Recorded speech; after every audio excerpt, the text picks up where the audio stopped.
Okay, let's get seated and get things off the road. Or on the road, I guess it is. I know, a little bit.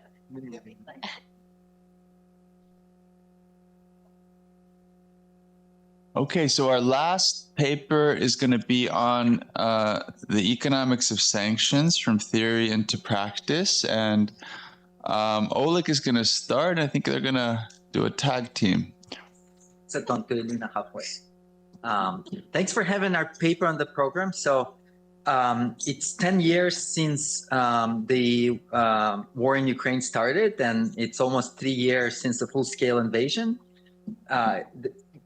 Sanctions started 10 years ago, and unprecedented sanctions started 2.5 years ago, right after the full-scale invasion. So we collected quite a lot of data on what was happening with sanctions, what was happening with the Russian economy, and the interest of the topic kind of exploded. It sort of, one can say it almost geoeconomics, not just in the context of Russia, but in the context of other geopolitical conflicts, how much the sanctions and other economic tools can be used.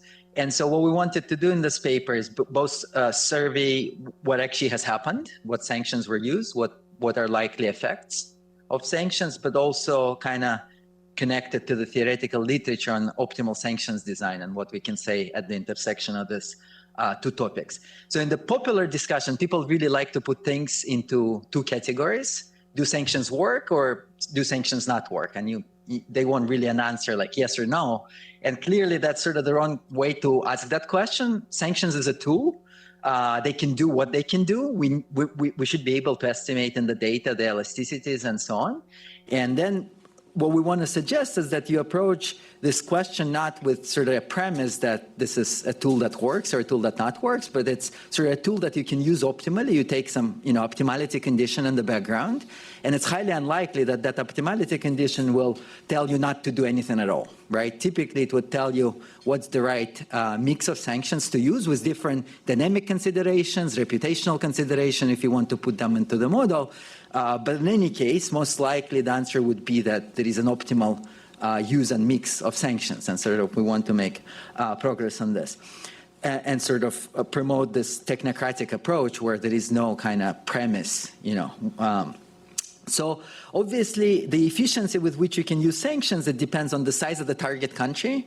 If the target country is small, it's much easier to use sanctions. If it's large, there are all sorts of complexity related to it, and the integration of the target country into the world economy.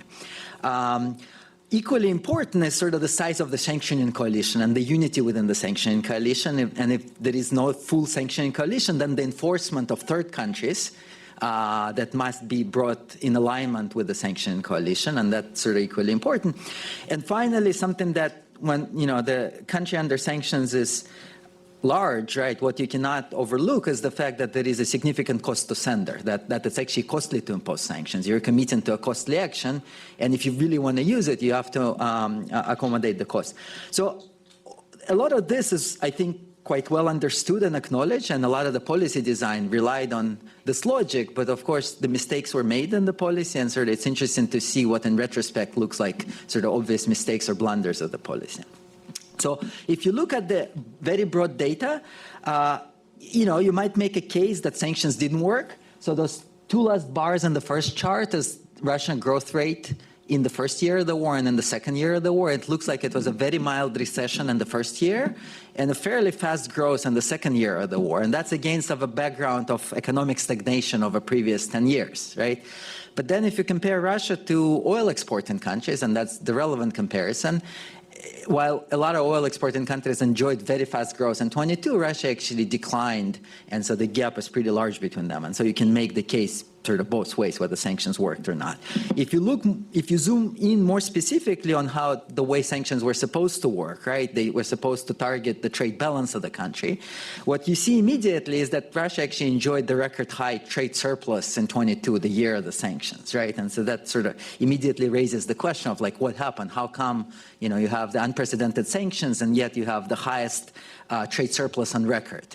And then it becomes immediately clear because the sanctions targeted imports. It turned out to be politically more feasible to target imports first, imports of Russia, so export controls. And the orange line there, or yellow line, you see immediately that at the beginning of the war, there was a collapse in Russian imports. But nothing like that happened to exports. Exports were actually at record high for another year after the beginning of the war, and that created that trade surplus, and sort of the effects on exports only kicked in sort of much later on. So there is a very large literature that we try to survey in the paper, but we definitely don't do full justice to it. And here I'm just going to go to some of the main points that we have. So when you think about the goals of sanctions, right? So one goal is to limit production capacity, or in particular production capacity in certain sectors, right? And so that could be the goal of like really sort of crippling the military production or something like that. Alternatively, there could be a financial goal of actually like affecting the financial and the payment system. And so in the short run, you really want to affect the liquidity of the country. So kind of trigger a liquidity crisis, a financing crisis, a balance of payment crisis. That's kind of like a quick goal of sanctions. There could be a longer-term goal of putting strain on the budget constraint of a country, right? And sort of depending on which tools you have and which cost you're willing to accept, you can choose to go one of those three different routes, right? Affecting production in certain sectors, quick crisis, or like slow pressure on the balance of on the budget constraints. There could be additional considerations, and like if you're willing to go for sort of cheap options, you can sort of signal your willingness to do sanctions going forward, and that's like a very cheap thing because you don't really have to do anything now. And a lot of what's been done before the full-scale invasion looked like that, but that gives a heads-up warning of what's to come and sort of gives time for the country to prepare. And here you have to have the dynamic consideration in mind. There is another important one is like obviously the best case scenario if you can keep all of these conflicts off equilibrium by committing to overwhelming sanctions. But once once that's not credible, once you don't have commitment to those overwhelming sanctions, this become on equilibrium actions as they have become now, then you really have to start thinking about the balance of costs and benefits. So in terms of trade, I mean, we have very clear analytical frameworks for thinking about trade sanctions. I don't know if Kostas is here, but like one of the central results, is due to Kostas and his co-authors is that when we're thinking about the impact of sanctions that they have, you kind of have two things that come into the formula. One is the import to expenditure share of the country, and if you can affect deeply the imports relative to the size of the expenditure of the country, you impact the country a lot. But that also, what's interesting here is you don't care about exports at all from that perspective. And in fact, import and export sanctions are sort of equivalent in a way. Whichever one you use to affect the import side relative to the expenditure is kind of doing the trick. But that's this very long-run trade perspective when you're sort of in steady state. Once you're not in steady state, there is no equivalence like that anymore, and that has to be taken into account.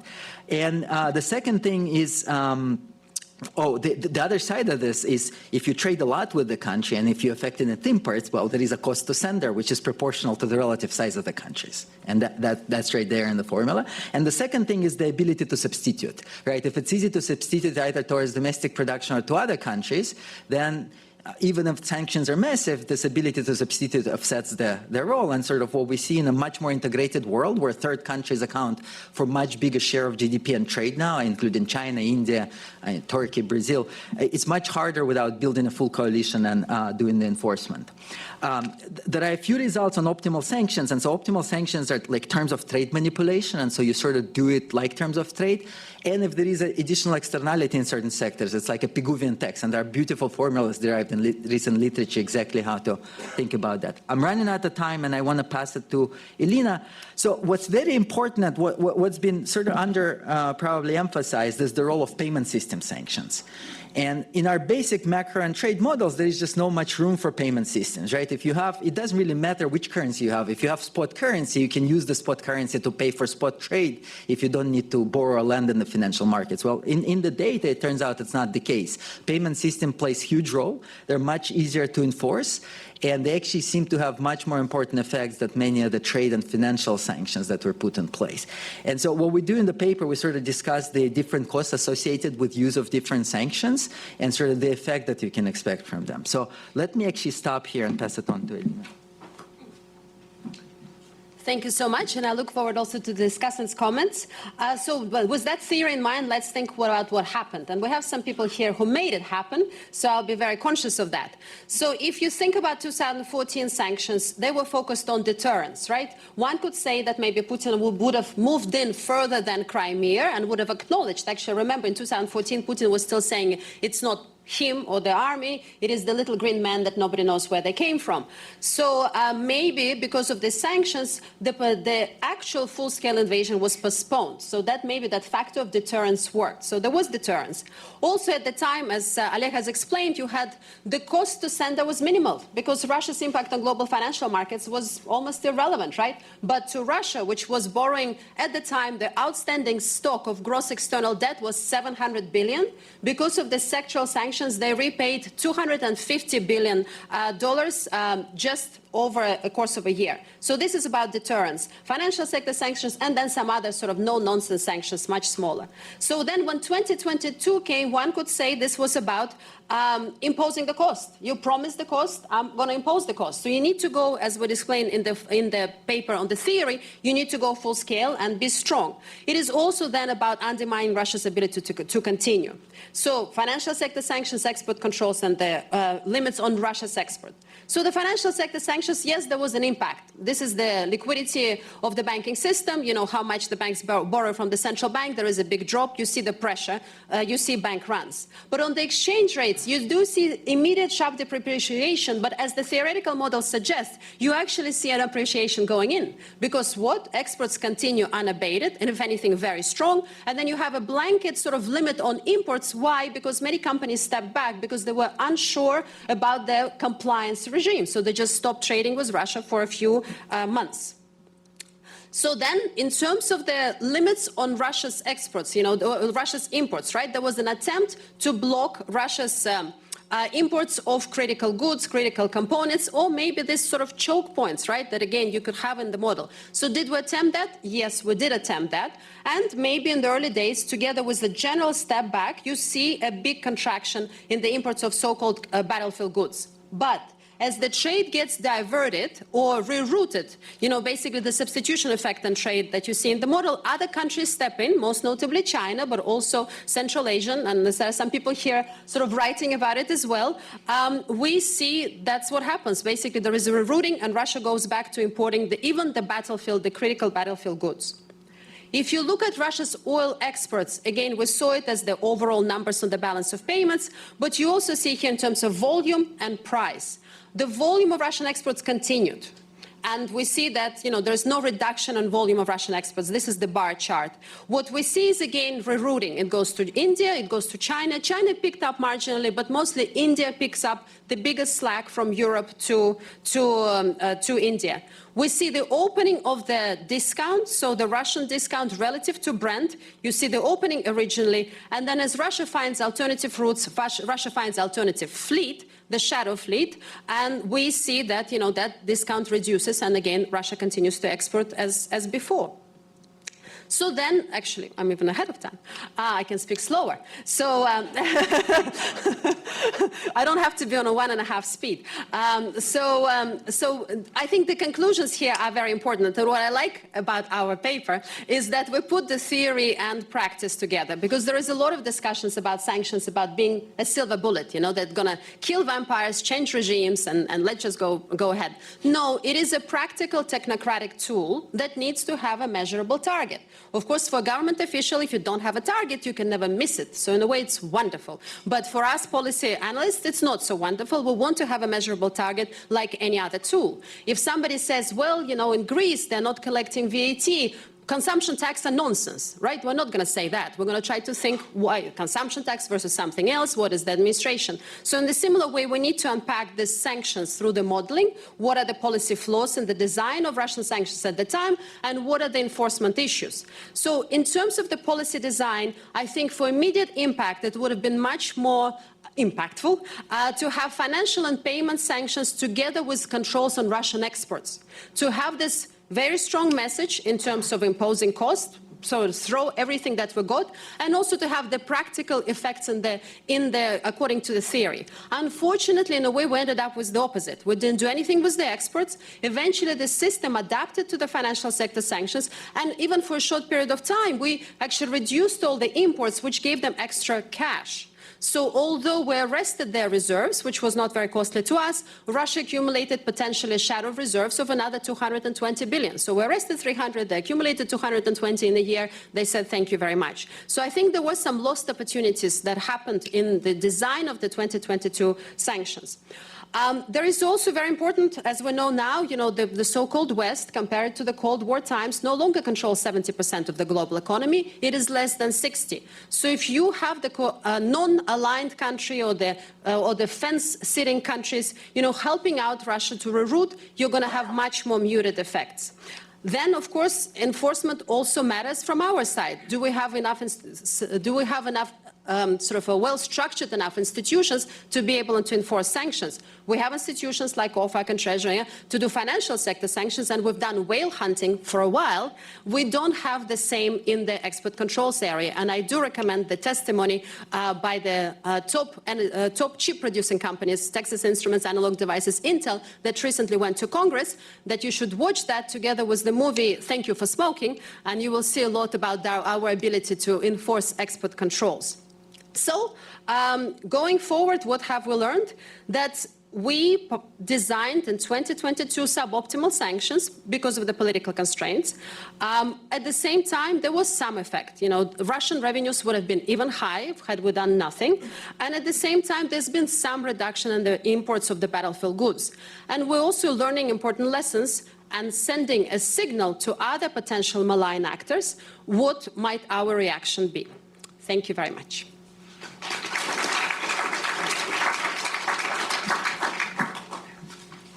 Our first discussant is Robin Brooks.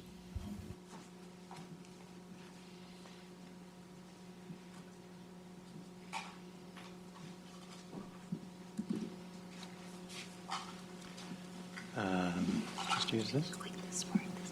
Oh.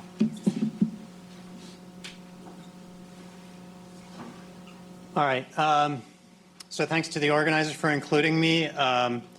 I want to pay, before I get started, a big compliment to Alina and Oleg. We're all human beings. This war is just awful. And in the time since the invasion, they have done an incredible amount of work that transcends good research and is really public service. They have done all kinds of data exposition. So I am certainly someone who's deeply grateful. I am also in the camp that I believe that sanctions do work. They are a very necessary toolkit that we have to develop and get better at. And so I strongly disagree with people who say, yeah, Russia shows sanctions don't work. And we kind of throw our hands up in the air. So I'm going to make a couple points, and then I'll try and tie it back with Oleg and Alina's paper. Financial sanctions. In the days after the invasion, financial sanctions were like our go-to. It's the first thing we did. And we, the United States and the West more broadly, we have kind of infatuation with financial sanctions. We have this big banking system. We have a dollar-centric world. We're fixated on this stuff, and it is a distraction, I think. Obviously, just my opinion. There is an example where financial sanctions worked well. Turkey in 2018 under Trump was subject to sanctions that I consider financial sanctions, and Turkey immediately suffered a very big depreciation. It suffered a very severe credit crunch and a very deep recession. So that's exactly the kind of thing that we want financial sanctions to do. Turkey is a current account deficit country. It is a borrower on global financial markets. If we do something to mess with access to that borrowing, it will have a severe impact. Russia is a current account surplus country. It's totally different. It's a net lender to the world. It lends, okay? So what did we do? We sanctioned some Russian banks, most importantly, the central bank. And the chart shows you in black the current account surplus for Russia. And then the reserve accumulation or the foreign asset accumulation, in red I'm showing the reserve accumulation of the central bank, and then in blue everything else, okay? And by sanctioning the central bank, we prevented the central bank from accumulating foreign assets, but that foreign asset accumulation, it just shifted to non-sanctioned banks. So in a way, we just sort of picked winners and losers in the Russian financial, in the banking system. We didn't actually impair Putin's access to dollars and to euros. There's a simple solution to this, which is to sanction all banks. But of course, that is equivalent to a full trade embargo, because if you can't pay Putin through his banks, he's not going to sell you any energy. And it shows you what is really needed for a current account surplus country. You have to go after the exports, the trade side. And so we have Ben in the room, who was instrumental in developing the G7 price cap. The price cap really was recognition of this. This is sort of the intellectual evolution in the months after the invasion, okay? And of course, you can think of the price cap on a spectrum. If the cap is set at 0, it's a full trade embargo. If it's set at spot Urals oil price, then it does nothing, right? And so somewhere in there. And so I'm going to argue that really, we had the right tool, we just screwed up the implementation totally. And so we need to be very careful when we say, oh, sanctions don't work. On the theory part of the paper, I think there are two questions that we as economists need to help policymakers with. The chart shows industrial production in Germany. In the weeks after the invasion, there was basically a massive debate in Germany. How hard should we counter Russia? And there was a big debate on, should we do a full energy embargo? And Olaf Scholz, the chancellor, and his cabinet decided, we don't want to do that. We're going to go softly because we want to stabilize output. We're worried about the spillback from sanctions. Well, this is the result. You have huge stagnation in Germany, and the long-term cost is becoming clear of that decision. And so one thing that I think the literature and we need to do is to help policymakers work with this intertemporal trade-off. How hard do you hit? If you don't hit hard right away, then there will be costs to that, both in terms of the signal that you send, you're weak, and in terms of medium-term growth. The sort of the holy grail here is, of course, the counterfactual. What would have happened to Russia had we done this right? Could we have pushed Russia into a deep financial crisis? Could we have economically produced regime change in Russia and shortened the war? I think that is a model that we have the capability to construct. It's basically a commodity price shock. We know how to do that. We know how to model the exchange rate and so forth. So I think on the theory side, that's what's needed. This is probably the most important slide in my presentation. I'm now going to talk about what actually happened, in my opinion. This is just my perspective. Unlike Ben, I wasn't on the inside, so I'm going to tell you my outside perception. And Alina and Oleg do a great job talking about enforcement. So enforcement is basically, sanctions are rules. We are changing the rules. Here are the new rules. And enforcement is then an ex post. Are people doing what we told them to do? And if you have an enforcement problem, they're not doing what you told them to do. There's something much more insidious, in my opinion, which was ex ante undermining of the sanctions. So this is about design. And this is something that the paper doesn't touch on, but I think it really messed with the G7 cap, which I think is the right tool. I'm going to give two examples. So the left chart shows you the Brent global oil price, it's the global benchmark, and the Urals oil price. You can see this wedge open up between the two right after the invasion. I have two lines, February 2022, which is the invasion date, and then December 2022, which is the start of the cap. And in this interregnum, in this period between the war outbreak, the invasion, and the implementation of the cap, in Europe, there was massive lobbying on what the level of the cap should be. Remember, if the cap is low, that can really hurt Russia, right? Because it impacts export revenues and the amount of cash that Russia gets. And so on one hand, you had Poland and the Baltics who were lobbying for a very low cap, be very aggressive. And on the other hand, you had Greece, Malta, and Cyprus who were lobbying for a very high cap. They have a lot of shipping industry, and so they didn't want to mess with all of that. Okay? And I would basically characterize that tug of war as having been won by the shipping industry. We ended up with a cap of 60. Ural's oil price was a little bit above that, but we didn't like shock markets with, we didn't do shock and awe on the cap. The second thing that happened, and again, this is behind the scenes lobbying, this is ex-ante undermining, is you would think the cap and its emphasis on Western service providers, you would think we would have banned the sale of Western oil tankers to Russia and its interests. So this is the shadow fleet that Alina mentioned. We did not. Every day, Western-owned oil tankers are still being sold to the shadow fleet, all the time. Ben and I, we have a live data set that we're updating all the time. This is ongoing. So if you look at total oil export volumes from Russia, on the right side, this is broken down by ownership of the oil tanker. Total volumes of exports are about the same, but the Greeks sold a lot of their oil tankers to the shadow fleet. That's the gray bars. Okay? This totally undermined the oil price cap. In operational terms, it gave Putin shipping capacity to basically run his own operation. And this is ex ante. This was the design stage. And when we are thinking about efficacy of sanctions, I think this is really what undermined things. This is not to dismiss the enforcement, the ex post side of things. German exports to Kyrgyzstan, as you all know, Kyrgyzstan, not the most obvious logistics hub for transport.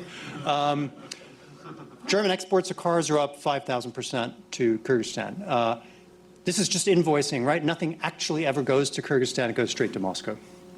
If you total up exports to Central Asia of German cars plus exports to Turkey, there's a full offset. No oligarch in Moscow is wanting for a G-Wagon. They're all getting their G-Wagons. China, huge issue, right? Massive increase in exports. I see this as validation of the G7 price cap. If Russia gets money through exports of energy, it will find ways to spend that money. And trade is so dispersed, trade in goods, that it's very difficult to police. And so oil tankers are not dispersed. It's highly concentrated. We need to get our act together. What happened is not a failure of sanctions. It is a failure of implementation. Okay, so Ben and I have been publishing blogs furiously on one aspect of the oil tanker fleet, Sovcomflot. This is the sort of the state fleet. It's not the shadow fleet, really. 120 ships. Only 20 of these are sanctioned. The EU put a ban on seaborne oil going directly from Russia to the EU. So it used to be the case that oil tankers would shuttle between St. Petersburg and Rotterdam. You know, then you go back to St. Petersburg, you have a party, you service the machines in the engine room. It's all good, but now you've got to go all the way around Europe. You've got to go through the Suez Canal, then you go to India. Super long trips, stuff breaks. And so what we've been tracking in our most recent blog is the movements of oil tankers getting super erratic. It looks like stuff is breaking. So there are pressure points. We can sanction more oil tankers and hurt Russia that way. So I think this is kind of two papers, and I think this is a bit in the literature attention. You can write a paper about Russia and how it's doing. I don't think that tells you anything about sanctions. The paper that needs to be written is a paper about us, about the West, and the political economy of sanctions and the vested interests that are interested in globalization, that like making money off of transport of Russian oil, and that oppose sanctions because it's going to impact their money making. There's a special twist to that, which is EU decision making. The EU in this whole thing has been extremely dysfunctional. Think about Greece, right? Greece has a veto in Brussels that it can threaten behind closed doors. And so it did. And so it ended up with a cap that's relatively high. It's like giving Rhode Island a veto over where we move our U.S. aircraft carriers. It's just not a good idea. Lastly, and this is kind of a plea, someone made a plea yesterday, you know, the sanctions don't work narrative. I think it's dangerous. We have potential more geopolitical tensions that might arise, China, you name it. There are huge vested interests that oppose sanctions, Russia, China, OPEC, lots of commodity trading firms here in the West. So I think we just need to be very careful and not fall into that trap and propagate the story that sanctions don't work. Thank you.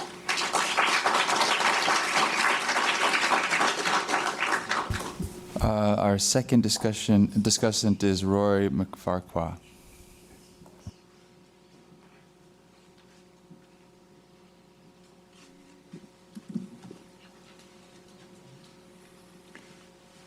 So first of all, thank you very much for the invitation to be here and to comment on a paper which I thought was excellent and a really important contribution to the literature. I just wanted to engage with what I feel the main contributions are, talk about the theory section, and then the big questions that Robin was addressing of do sanctions work and so on. So first of all, obviously, bringing trade theory to bear on the sanctions literature, I think that there are a couple of very straightforward intuitions that come out of that. First of all, gains to trade are on both sides, and so, you know, symmetrically, losses from sanctions are also on both sides, and so that has a number of implications. You know, I thought that the empirical section was very important, although, you know, a question that has to be raised on the empirics when we look at the impact on GDP, on the current account, and so on is this really the metric? Sanctions are a foreign policy instrument. They're meant to achieve foreign policy goals. So the metric is, are you achieving foreign policy goals, not are you achieving X minus X% on GDP or, you know, causing a currency crisis or whatever. And finally, I want to have a brief engagement, obviously, on the big picture question of what this means for the policy of sanctions. So I'm coming at this as a practitioner, and not having had the benefit of this paper when we were designing the 2014-2015 sanctions, we nonetheless thought things through, and it was quite gratifying to see that there was a mapping of our intuitions with the implications of the theoretical literature.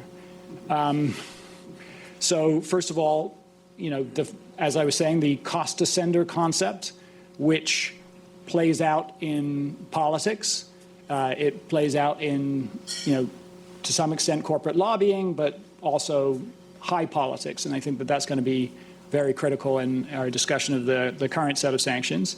And then there's this concept of backfill. So the idea that if you deny the ability of Russia to buy commodity X from the United States, but they can very readily source X from China or from UAE or from Kyrgyzstan, that obviously you've achieved absolutely nothing except for damaging your own companies. And so, you know, that also loomed large in the minds of sanctions designers.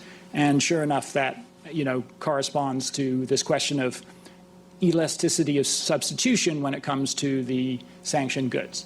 You know, if they're very readily obtainable from other sources, if they're readily substitutable for other commodities, then there's very little point in sanctioning those items. Conversely, there's the concept of choke points. So let's say the only place that they can get a specific chip or a specific part of the oil production chain is from the United States or from the United States plus the sanctioning coalition, then that's an ideal thing to deny Russia access to, because that is going to create the most impact. And And finally, this issue of how big the sanction coalition is, the relative size of the sanctioning coalition versus the target. And I just wanted to, schematically think about that. So you can imagine at a spectrum where on the one side you have all of the world ganging up on a tiny little country, North Korea. The impact of sanctioning that tiny country on that tiny country is huge, and the impact on the sanctioning coalition is minimal. So that's one end of the spectrum. Other end of the spectrum, which is more or less what happened when Russia tried to sanction us back after 2014, when it was doing retaliatory sanctions. It was essentially punishing itself.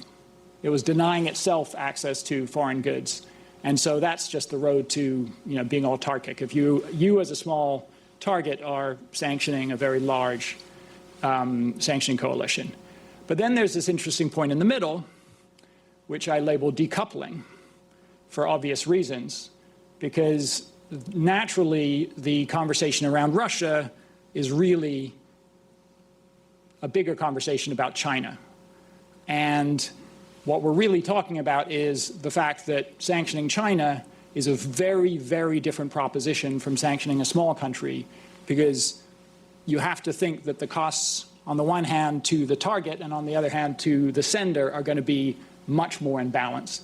That it's not going to be in any way costless. It's not going to resemble sanctioning Cuba, North Korea, Iran to sanction China. It's there you're much more talking about separating the world into different camps rather than the traditional concept that you're isolating a small country. On the financial sanctions, the discussion in the paper on the financial sanctions side, I felt, Oleg's presentation of it, I agreed with much more than the presentation in the paper, because I have this quote from the paper, which is that financial sanctions operate by limiting the ability of countries to borrow to finance trade deficits, reducing the ability for risk sharing and intertemporal consumption smoothing. That is certainly not the way sanctions practitioners understood the function of financial sanctions. Financial sanctions were fundamentally about denying an individual, a company, or even a central bank access to the dollar. You're freezing assets. You are requiring that every American financial institution reject a transaction if it comes through from that sanctioned entity.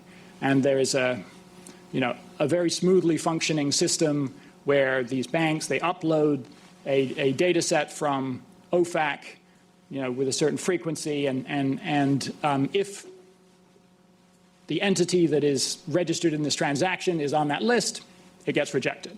And so this is what we thought of as a financial death sentence. You are cut out of the dollar system, and as we all know, so much of international trade does take place in dollars. So it actually makes, adds huge transactions costs to operating in the world economy.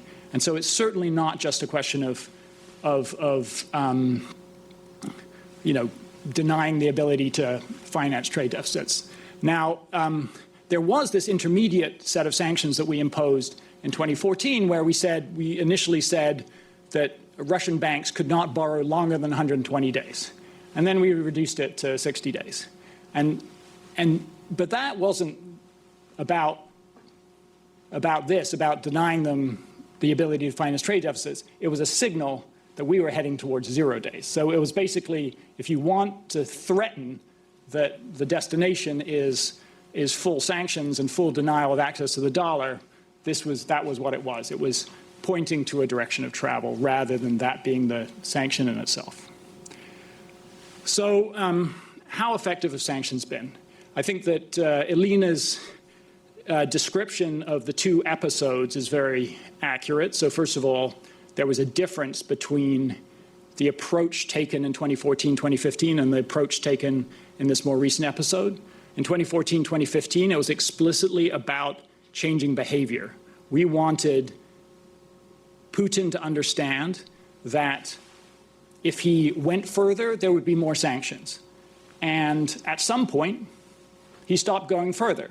So that would suggest that at some point, he decided that the prospect of more sanctions was sufficiently unpleasant that he stopped. And so you can say that that's actually a success. Obviously, with hindsight, he only stopped for 7 years, but we bought 7 years. So you can chalk that up as a success, even though, you look at the economic data, they had 1 year of minus 2% GDP. They did have a ruble crisis, but that was probably more because the oil price fell. So, if you look at the economic data, you're kind of missing the point, because really what this is about is achieving a foreign policy goal. Then on 2022, obviously the sanctions were much more severe because the point was different. There was no concept at that point. Like, he'd already gone all out. He'd already invaded Ukraine. Forget about trying to change his incentives. Forget about trying to influence his cost-benefit calculation. This was just about trying to hobble Russia's ability to fight the war. And, there's no question that there has been a big impact on Russia of not being able to buy things from the West, for a period of time of selling oil for a slightly higher discount.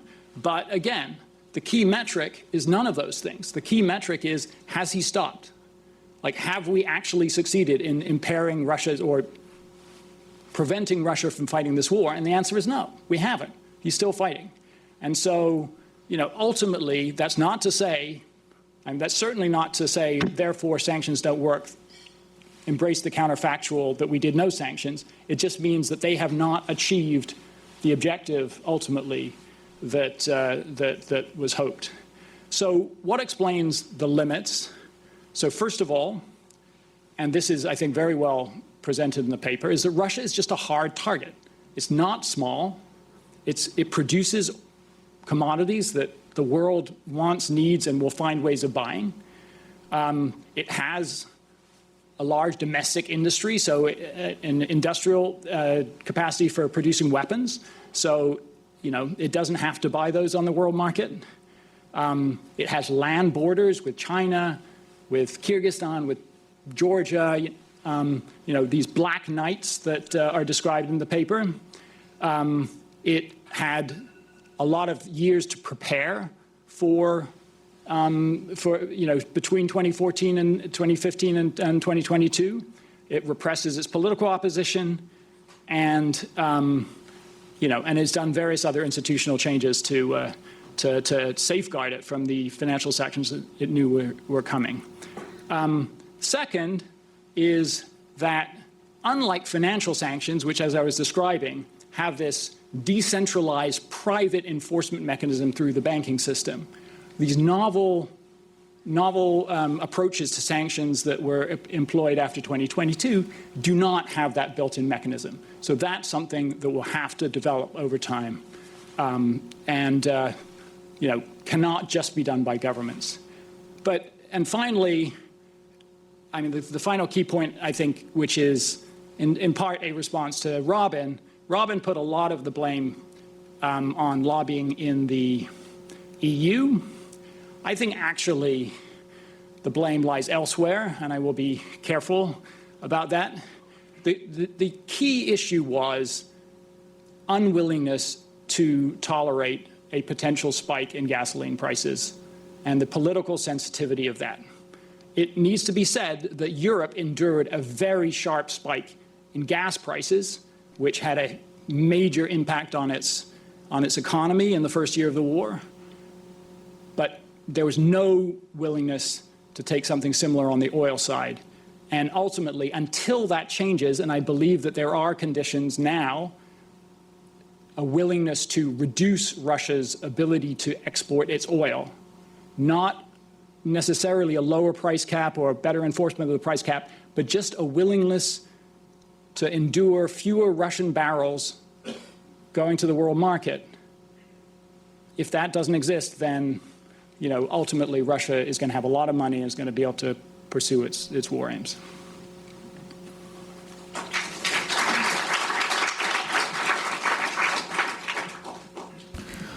Okay, let's open it up. Let me start with Ben Harris.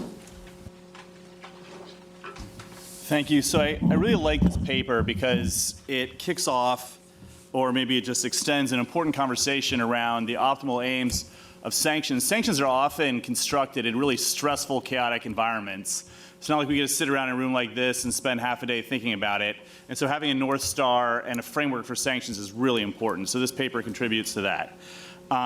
So I have 7 lessons I sort of learned from being on the inside that I'm going to share.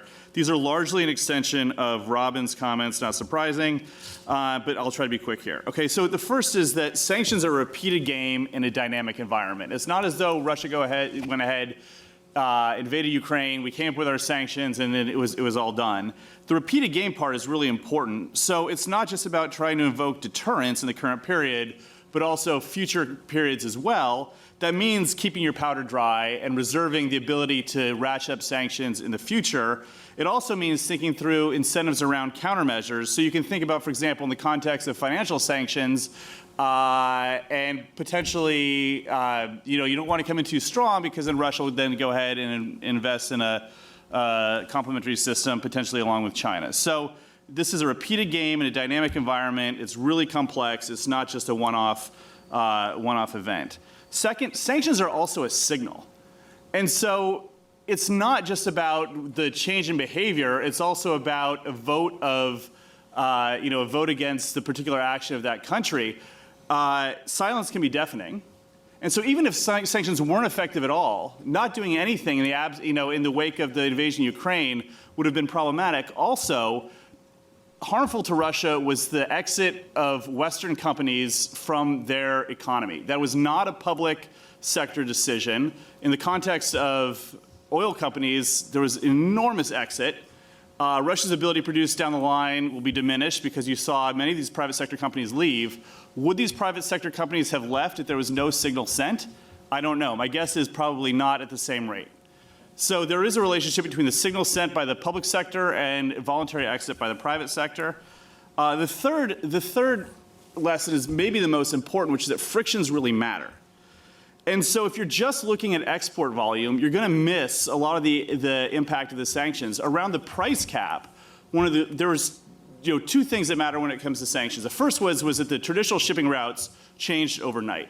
So instead of 3-day trips to Europe with crude exports coming out of Russian ports, we're now talking about 35-day trips to ports in Mumbai. That meant that Russia's spending a lot more when it comes to shipping. That's a really important friction. So you have to look at profits, not export volumes.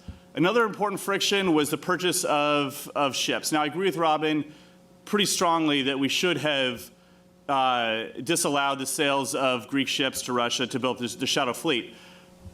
At the same time, billions of dollars were spent building up that shadow fleet. That meant less money to buy military weapons and other problematic goods. That's lesson 3. Lesson 4, coalition dynamics also really matter. In order to get the price cap through, we had to get every country in the EU to agree to it. That meant getting Greece to agree to it, which you've got an economy which is entirely based on shipping. At the same time, going to the Balts, who are worried about having Russian tanks roll through their streets. It is an almost impossible compromise. I can't believe we got it done. The coalition dynamics are almost impossible, but they're a big part of this, and you have to take that into account when you're setting optimal sanctions policy. Okay, number 5. And I'm sitting in the same seat where Ben Bernanke said this in the context of monetary policy yesterday. The counterfactual really matters. Robin brought this up. There is a counterfactual where we're not having this discussion because the war in Ukraine is over because Russia completely conquered Ukraine, right? So we don't really know whether or not they were successful because we can't observe the counterfactual. Economics is often about the counterfactual. It's no different when we're talking about sanctions policy. Okay, lesson 6. There's not much of a discussion about the impact of the standard of living in the country being sanctioned. So it's my understanding if you want to buy a car in Russia right now and you want an airbag, you can't purchase that car. If you want to take a domestic flight, it's much harder to take a domestic flight. Some of that is captured in GDP statistics. A lot of it is not. I like having cars that have airbags. That adds to my standard of living. Some of that is lost in these official statistics and evaluations. Lastly, it's not just about the elasticity of substitution. And as Oleg and Alina point out in their paper, I mean, it's definitely partly about the elasticity of substitution, but it's also about the elasticity of demand. And so when we're evaluating the impact of a possible embargo, the European embargo on Russian shipping, our concern was not just political, as Rory brought up, but it was also macroeconomic. And so there were independent analyses, I can't go into our analyses, but there were independent analyses that show the price of oil would go up to $180 per barrel. And there was even one came out of a major US bank that showed the price of oil would go up to $320 per barrel. That's a macroeconomic concern. That's a global recession overnight. And that's all about the elasticity of demand with respect to oil. So it's not just elasticity of substitution, it's also elasticity of demand. But overall, I really think this is an incredibly important conversation, and I want to thank the authors and discussants. Jason?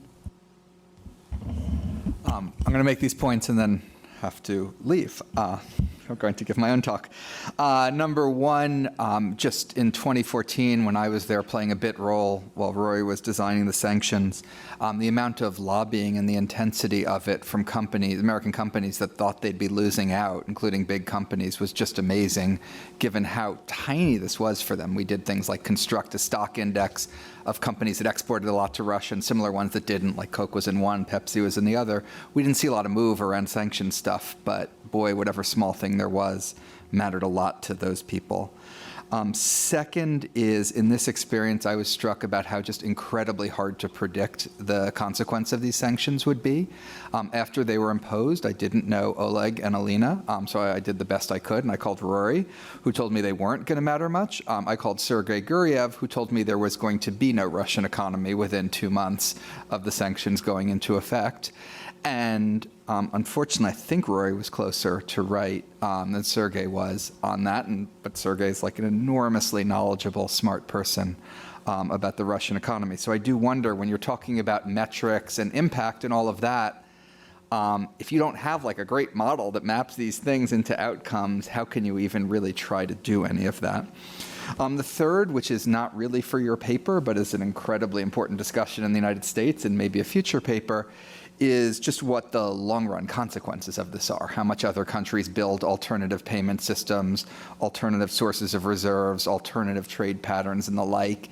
And I get the sense there's an awful lot of people I know who think in general the United States has overused sanctions, and in every particular case they've underused sanctions, and trying to reconcile those two and figuring this out over the longer term is something vexing to me. So I look forward to hearing the answers later. Thank you.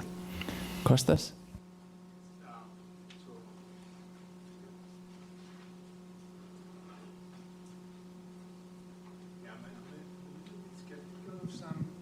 Some of the imposed sanction measures. Just a disclaimer, not because I'm Greek. I don't own any, no shipping companies, I don't own or shares. But like as an international trade economist, so this is for a few reasons that, Oleg and Elena nicely displayed in their paper. So, I mean, first, because it's not just whether they work to make a dent in the Russian economy, but what is the impact on US and Western countries. It was big, of course. And, part of their work, of course, can explain that. But also there are two types of sanctions that I'm mostly skeptical, that I want to hear the views of the authors about them. And these both relate to economies of scale and capacity, something that the authors discuss less, and I want to hear their views. There was something in the second discussion about it. So the first is the FDI-imposed sanctions and the self-sanctions. So what happened here is that a bunch of firms left Russia, and they left incredibly high-quality capital that Russian companies were able to get for almost for free, basically. So that's kind of a transfer of wealth and capital. And then the second is sanctions on high-tech goods, which are indeed low elasticity substitution goods, but also they are economies of scale and high-capacity goods. So I feel like this may have given the opportunities to Russian firms to create the scale and capacity they needed to kind of further their, the technology and their capital. So I just want to hear if the authors thought about that and what they think. Let me go online. Joe Gagnon. Thank you. I'd just like to ask all the participants a question that I get asked all the time. which is what is the role of the dollar in enforcing sanctions? A lot of people in Washington seem to think that the fact that the dollar is international reserve currency is the only reason we can impose sanctions.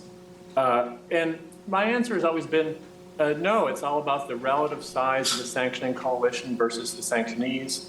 And that seems to be what the first three speakers said today, so I take some comfort from that. And I'd like to get their insight. But Rory then, in his comments, said, well, actually, the dollar's role is important, and it's tremendously costly for the sanctionees to evade the dollar system. I guess I'd like to push a bit further and find out, Rory, do you have information on these costs and how big they are? I actually haven't looked into this, and I really would like to learn more. My sense has been that, yeah, the dollar may be a cheaper vehicle currency for most international transactions. Maybe just say, take for rough numbers, it costs 1% to process a transaction in dollars.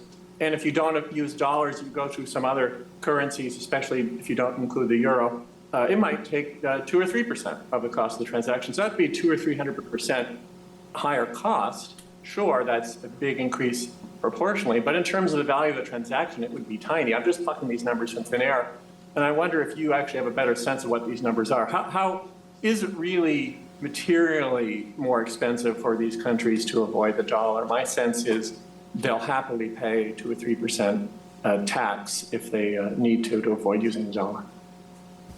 Rick?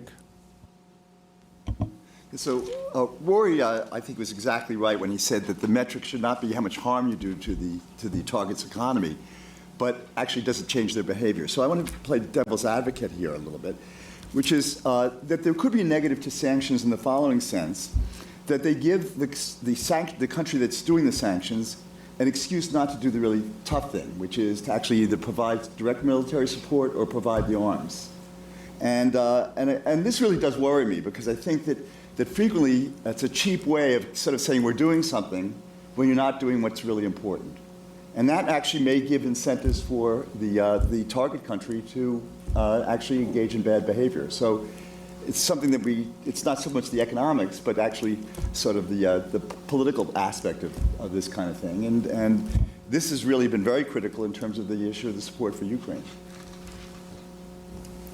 Randy?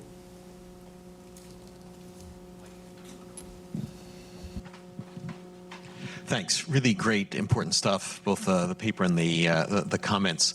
I wanted to think about going forward, how should we think about proactively setting up potential for sanctioned regimes?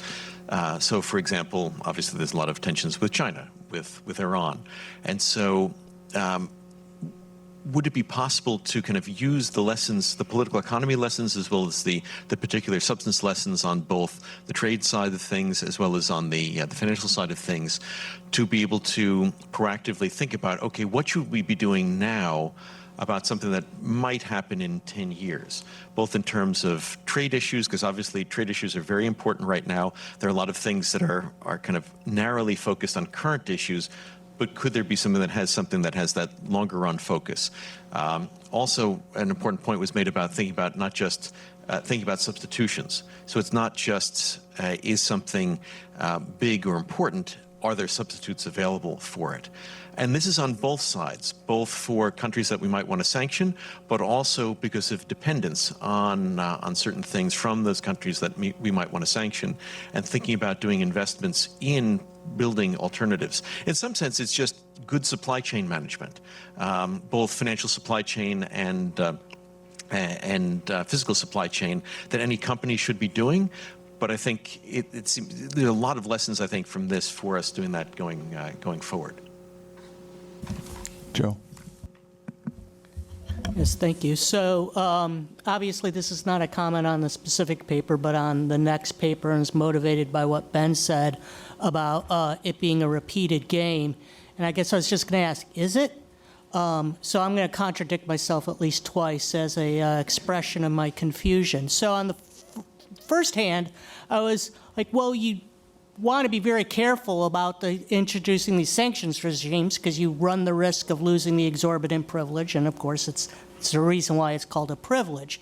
And then I thought to myself, well, but, China understands this already, so they must be, just working their butts off trying to get avoid this, avoid being in a situation where sanctions could work, just like Russia did and stuff like that. And then I was reminded, well, but you've asked people in Europe, who must also be very tired about this and recognize that they are under the threat too. And I asked them, it's what are they doing? And they just stare at me. It's nothing. No, there's no work or there's no consideration of these factors. And then I'm reminded of other things some of the behavior of some of our multinational corporations. And it seems to me their lack of forward-looking insight into the geopolitical risks that they run when they invest in certain countries. So I guess it's just a question of how do I think through these issues, and do I go to my game theory textbooks that are buried on my shelf to kind of think through these things, or is it just something much more mindless and simple? Jan? Yeah, I wanted to add 2 comments to the author's excellent presentation. So on the substitution point, there's always the ex ante fear of what will happen and uncertainty. And, for those who were here a year ago and saw the Moll, Schulerich, and Zachman paper on the German gas experience, they looked explicitly ex post at the amount of substitution. And Oleg and Alina know this, they cited it, but was much higher than was initially expected. And so that's a data point to have between sort of talking your book ex ante versus when under pressure, how much substitutability might happen ex post. The other point is I agree with many of the commenters that the authors have done a great service by providing a framework for thinking about sanctions. And one of the advantages and value of having a framework is that hopefully it's generalizable, and so you can think about other questions and other episodes through that lens. So it's somewhat similar to Randy's suggestion. I wonder whether the authors have something to say, given their framework, about other trade policies that are actually very similar to sanctions in some ways by restricting trade. So have they thought about what we might learn about tariffs and other trade restrictions through their framework? We have some highly talented people in the room to comment on that. Ethan? Two quick comments. One is that I would have liked to hear more about the distributional impact on Russia, because the assumption is that harming Russia harms the decision makers in Russia. Russia is not a non-democracy. So, and Jamila Nigmatiluna, sorry, I'm butchering her name, estimates that the 2014 sanctions harmed the average Russian, but did almost nothing to harm, maybe even helped the oligarchs. So, we need to see that it's the decision makers that are being harmed, not just that there are less flows of goods going both ways. The other point is, underlying the theory of sanctions is a peace theory, a trade theory of peace, that trade is the carrot whose removal deters or penalizes war. And I wonder how to think about decoupling, not with Russia, but in general, the kind of in the world economy on kind of the probability of war. We tend to think about, decoupling. We need to secure supply chains, et cetera, But if we believe that sanctions are what could prevent war, this also takes away the penalty, a lot of the penalty that should avoid a war with China, for example. Neil? So both the paper and sort of discussion danced around this, but is it the view of the panel, of the authors and discussants, that a full trade embargo imposed by the West at the start of the war would have either stopped the war or led to regime change in Russia. Abby. Another brief question. There's been a lot of discussion of applying the framework to new instances going forward, of taking the lessons from implementation, repairing those, and codifying that to use in other settings, potentially. And I guess my question is, if faced with a kind of multiplicity of malign actors that you referred to, Alina, does that complexity, even if we were to nail down the framework and nail down the implementation, does that complexity alone pose additional challenges, either in your framework or from what you've seen in practice? Okay, let's go back to.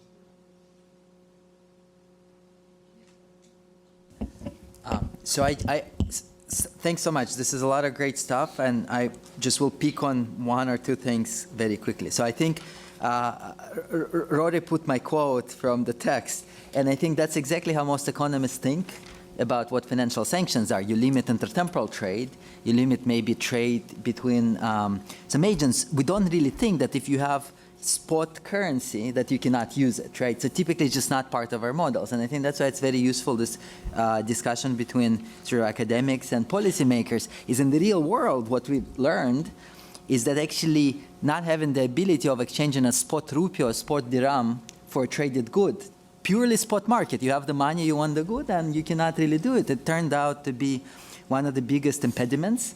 And historically, this is the last round of sanctions, which came with no sanctions, which came just with enforcement through the financial system last December, which actually proved to be much more impactful than many other import restrictions on Russia. And it's just not part of our models at all, right? And so this is, we kind of have to bring it in.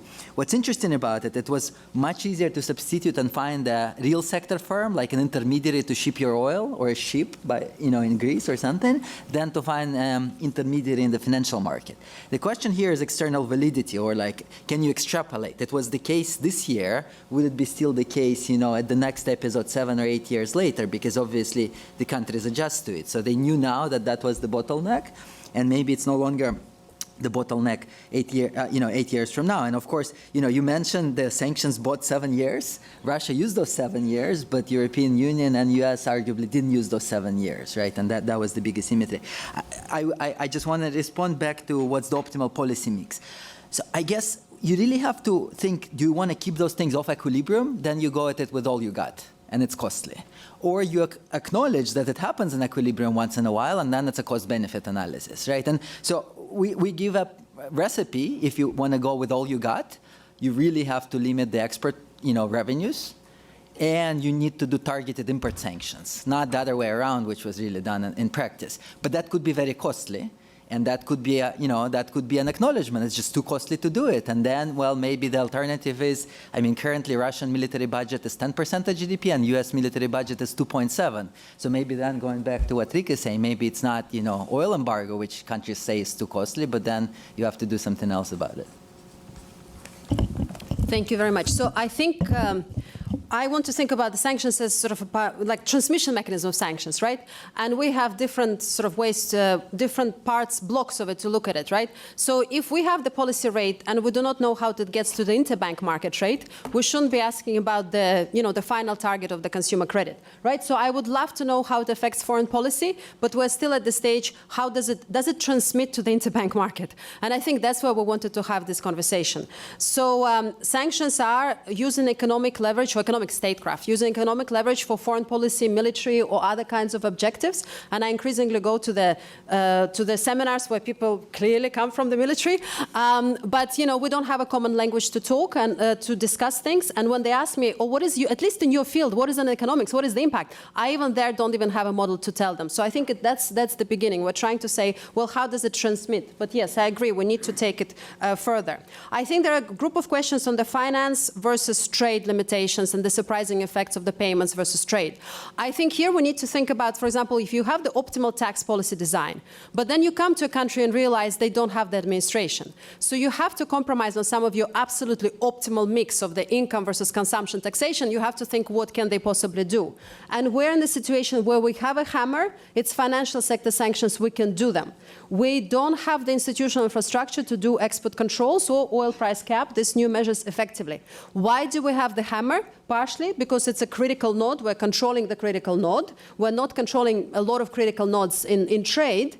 But at the same time, I think it's also institutional administrative capacity. So we spend, some people here have spent 30 years of making sure that banks understand that I can disconnect people from the dollar. We started after the Patriot Act in 2000s and blah, blah, and then we did whale hunting. You know, BNP Paribas, they got multi-billion-dollar fines. And now the financial system, when they say sanctions, they say how high.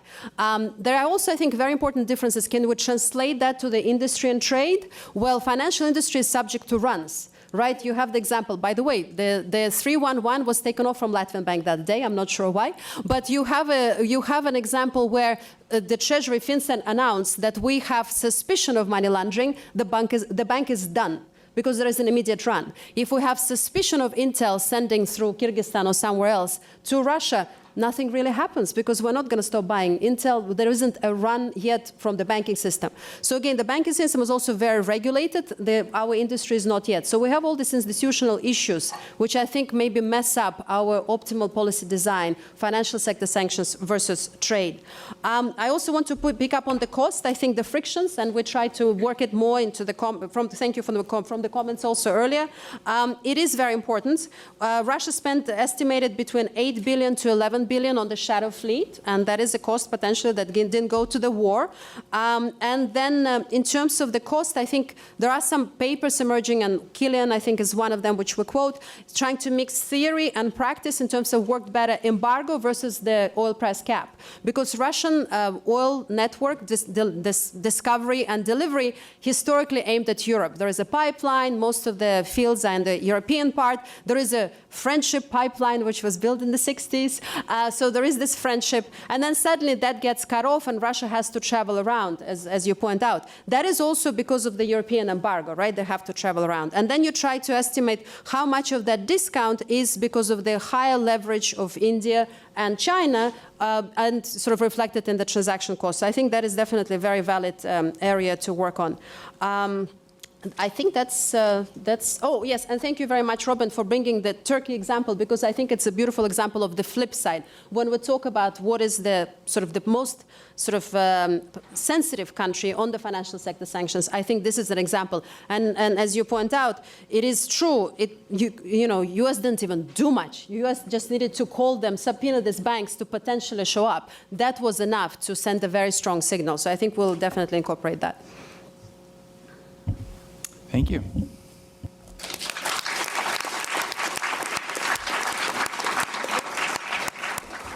So that was our last session, but before we adjourn, let me just say a few things. First of all, I wanted to thank all the people at Brookings that make it possible for us to have this conference, in particular Hawen and Megan, so maybe a round of applause for them.